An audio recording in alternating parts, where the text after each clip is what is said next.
嘿，大家好，我是易王，欢迎来到最新一期的开箱英文录。今天我们来开箱一台只要2300块钱，锐龙4核处理器8+256G 的轻薄本是清华同方的机械革命燃14。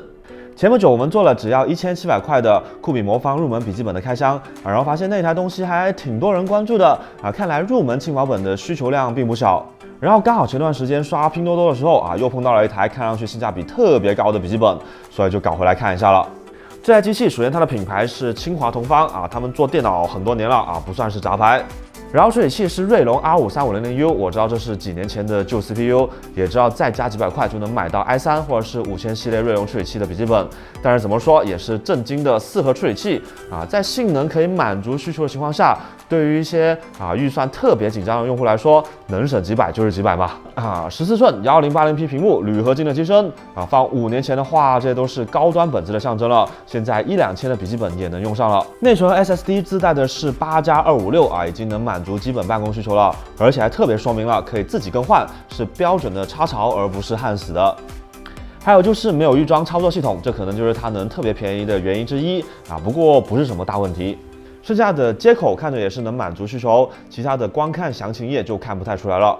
那么这个就是买到手的实物了先来看一看这个包装。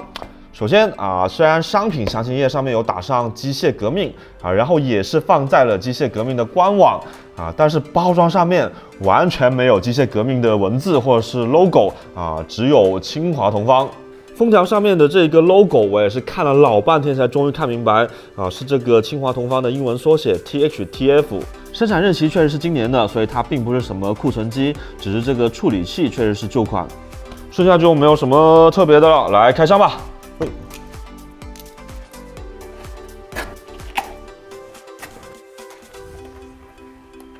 这个充电器，梅花头的3插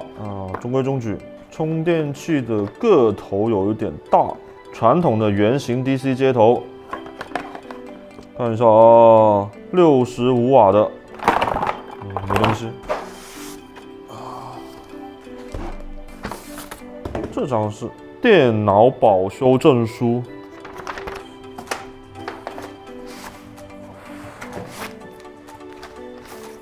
这一上手给我的质感，给我的印象还可以哦，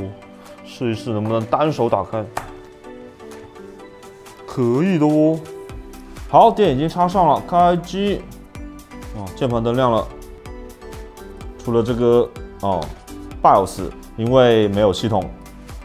好，来看看这台机器的外在。先来说说好的地方吧。上手的第一印象就是这玩意整体做工还挺强的，完全不像一台只卖2000出头的机器。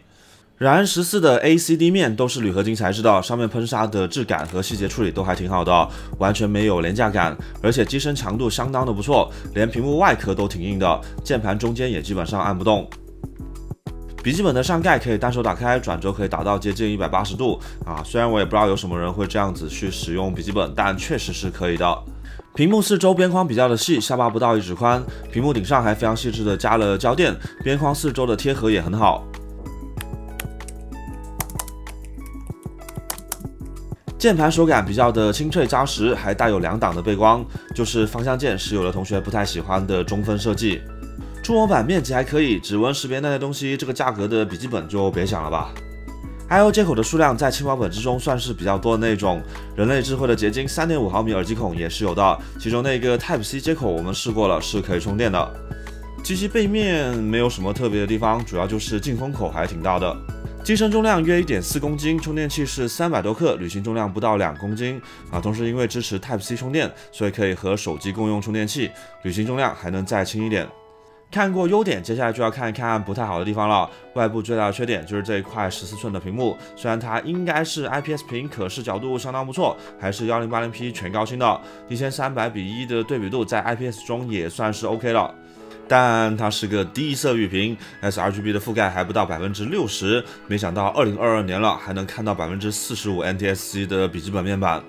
校准前色差 Delta 1高达20一般起码要在5以下才能算过得去。校色之后也有15毕竟面板本身就显示不了的颜色，再怎么校准它也还是显示不出来的，就好像数学题一样不会的就是不会，看了书也还是不会。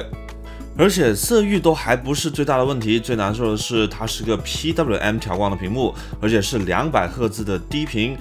眼睛对 PWM 敏感的用户可能会比较的难受了。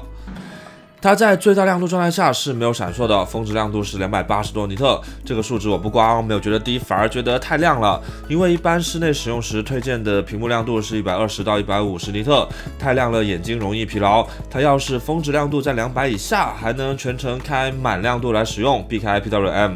我抠了一下屏幕的边框比较的紧，应该是上了胶水的想自己换屏还要一定的技术。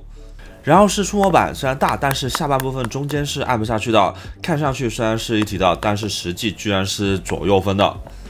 最后的问题有一点神奇，键盘左右两边有莫名其妙的点阵图案就好像是 MacBook Pro 的喇叭开孔一样，但是它是画上去的，并不是真正的孔不知道设计师是出于什么想法做上去的。好，那么接下来将这一台燃14笔记本拆开来看一下内部的情况。它这个不同地方螺丝长度还不一样的呀。没有卡扣，好评。这个底盖还挺厚实的，而且边角上面有标注生产日期说明确实不是几年前的存货。内部看着比酷比魔方那台要靠谱一点起码是正常的笔记本电脑的结构。主板上面同样有生产日期标签，时间和底盖上的对得上。电池容量是45.6瓦时 ，PC Mark 时现代办公测试的结果是7个多小时，表现不能说好吧。电池的排线接口被电池本体给挡住了，也就是说，如果你想给主板断电，还得先将整一个电池模块取下来才行。散热器是梦幻单热管不过这根热管比较粗，实际的散热能力就要看烤机测试了。无线网卡是 Intel 的 AC3165D2W， 支持5G 频段带蓝牙 4.2， 但是最高速度只有433 Mbps。现在很多地区家庭宽带都开始升1000兆了，这个实话说不太行。而且最糟糕的是，它是焊死在了主板上面，普通用户没有办法自己更换。SSD 的螺丝被压在了屏线的固定贴纸下面，有点烦。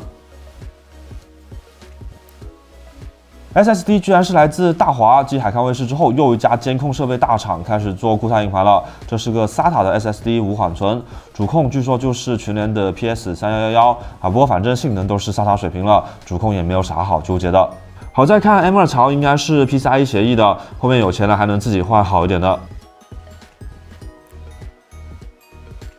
内存原配只有一根 DDR48G， 拆下来看了一下，发现两面都没有标签，只有清华同方的时间标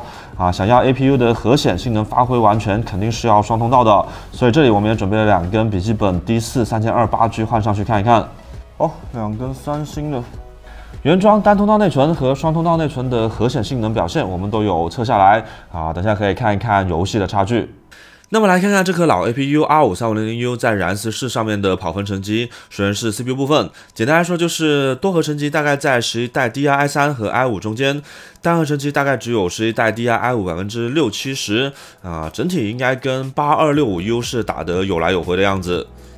和12代 DDR-i5 比，那肯定是远远不如的，但和那台酷比魔方上面的赛扬比就有翻倍那么强。考虑到之前的赛扬都基本能满足简单的日常办公需求，3500U 做一做文字和表格处理，做一做2D 画图之类的，还是相当轻松的。性能稳定性方面，从连续10次 R3 测试可以看到，长时间运行时受到睿频和散热的限制，得分还是有明显的下滑，最后稳定在峰值性能大概86%的位置上。